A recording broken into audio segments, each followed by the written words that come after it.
F'artiklu fil-Malta Independent l-opinjonista Awċi Emanuel J. Gallia li jiġi l-kunjatu ta' Adrian Delija għajjem diversi dubji fuq il-proposta ta' tnaqqis tal-VAT fuq ir-restoranti.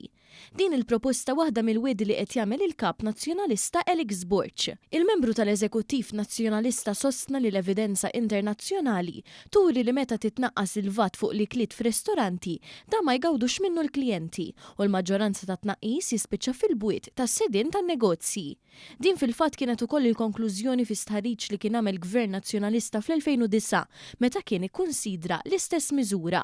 Dakinhar kontra l-miżura ma kienx ħareġ biss il-Ministru għall-Finanzi Tonio Fenek, imma wkoll dak li kien is-Segretarju Parlamentari għat-Turiżmu Mario De Marco. Illum sfurzat minn Alex Borch, De Marco qed joħroġ favur il-proposta u jgħid bil-maqlub ta' dak li kien jiddikjara qabel. Mhux hekk imma Manuel J. Gallia li sostna l-istess argumenti kontra din il-proposta li kienu ġabu l-konsulenti li kienu ħejjew rapport tal-Gvern Nazzjonalista iżjed minn 15-il sena ilu.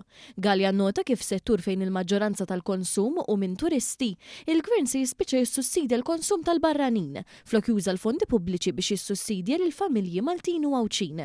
Dan f'botta lill-Kap Nazzjonalista li fil-waqt li jrid inaqqas il-VAT fuq l-ikliet qed isostni wkoll is-sussidi fuq il-kontijiet tad-dawlu tal-fuels huma short-lived u mhux sostenibbli.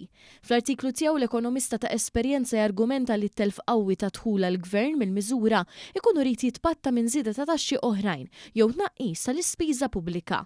Waqt li Alex Borch qed jgħid li t-telf ta' dħul jagħmel tajjeb fl-attività ekonomika, Gallia qed jgħid li dan ma jistax ikun għax jekk ma jkunx hemm tnaqqis fil-prezz għall-konsumaturi, m'hemm l-ebda raġuni għal xiex tiżdied l-attività ekonomika.